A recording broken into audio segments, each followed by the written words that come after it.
हमारे देश में अगर एक आदमी का खून गिरता है तो पूरे देश का खून गिरता है।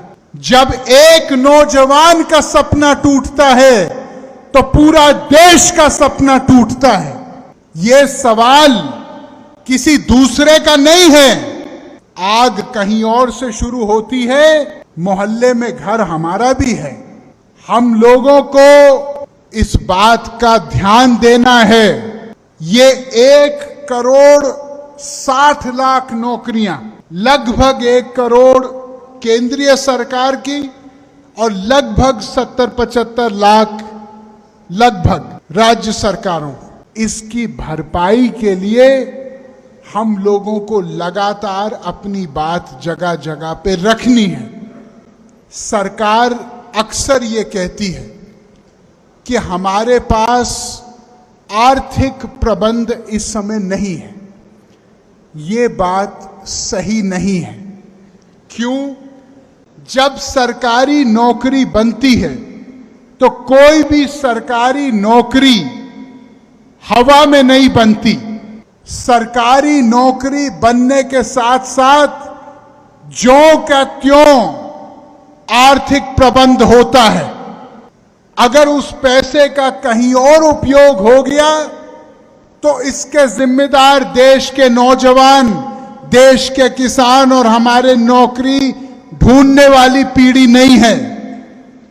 जो सरकार ने वादा किया है, हम देश की जनता उम्मीद ये करते हैं कि उस वादा की पूर्ण पूर्ति होगी।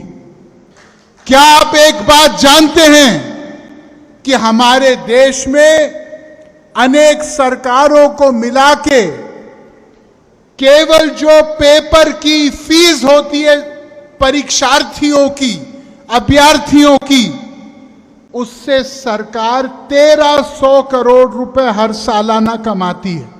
1300 करोड़ रुपए। सरकार का काम गरीबों के सपने के ऊपर एक बाजार और व्यापार खोलना नहीं है, सपनों की पूर्ति करना है।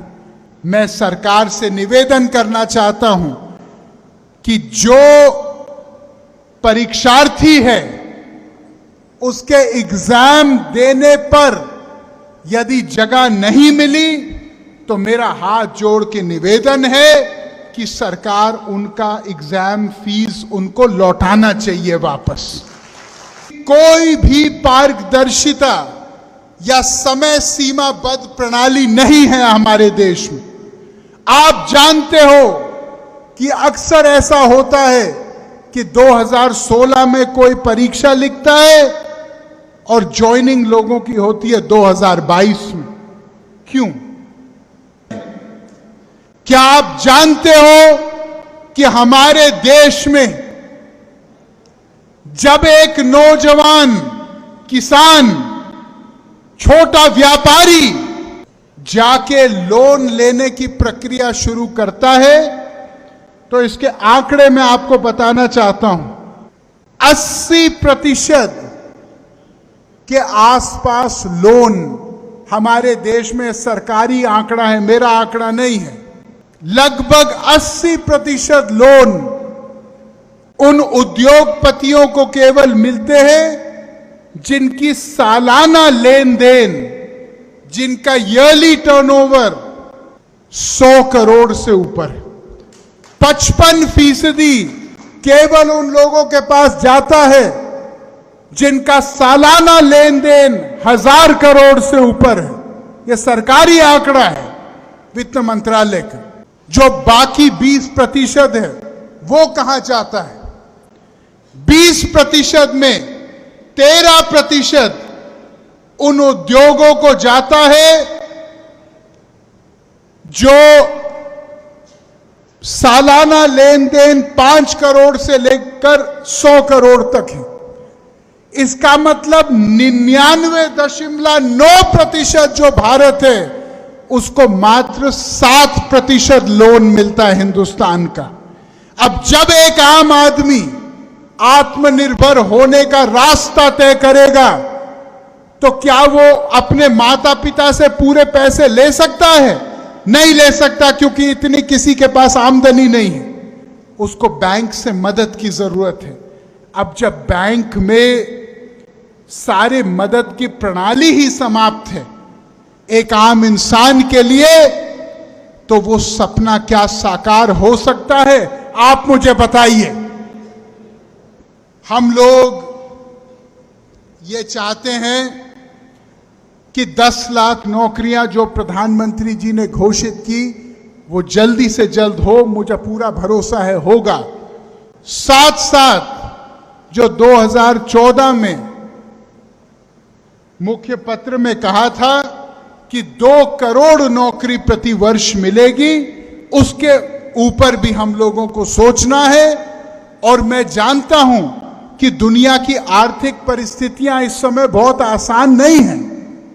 मैं किसी के ऊपर दोष नहीं डाल रहा, लेकिन मैं केवल एक बात बोलना चाहता हूं कि ये 10 लाख शुरुआत होनी चाहिए, ये 10 लाख इस रास्ते का अंत नहीं होना चाहिए।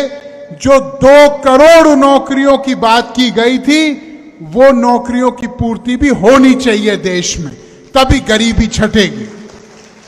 बात करना चाहता हूं इस अग्निपथ योजना की, जिसके ऊपर आज ही मैंने एक पत्र लिखा है माननीय रक्षा मंत्री जी को।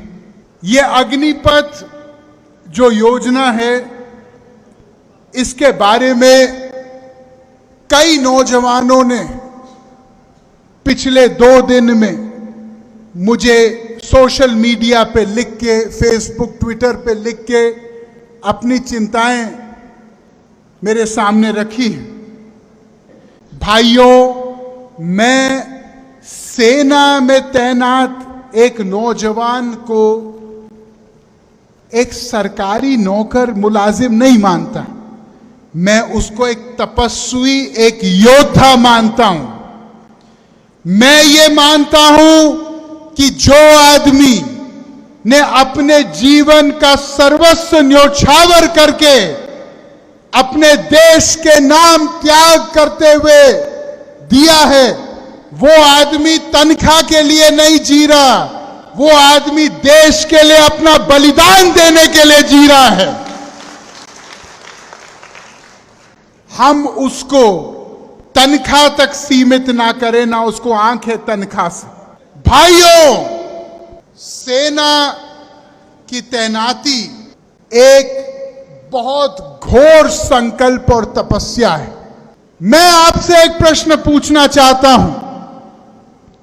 आज अगर कोई ये कहे कि आधे समय कोई परचून की दुकान चलाएगा और आधे समय कोई सेना का काम करेगा, तो क्या हमारी देश के रक्षा के ऊपर प्रश्न चिन्ह उठेगा कि नहीं उठेगा?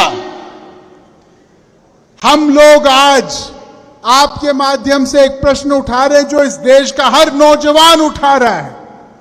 वो प्रश्न क्या है? वो प्रश्न ये है कि आज सरकार को 5 साल मिलते हैं देश की सेवा करने के लिए। वरुण गांधी को 5 साल मिलते हैं पीलीभीत के जनता की सेवा करने के लिए, तो फिर नौजवानों को देश की सेवा करने के लिए केवल 4 साल क्यों मिल दिए जा रहे हैं? ये सवाल हर नौजवान के सीने में है कि नहीं है? हम लोग भर्ती प्रणाली पे बहुत दिन से चिंतित हैं। 17 से लेकर 21 तक सेना की भर्ती होती है। मैं सरकार से आज प्रश्न पूछना चाहता हूं, अगर कोई 22 साल का नौजवान है तो क्या उसकी जवानी चली गई है? उसकी जवानी कोई काम की नहीं है देश के लिए?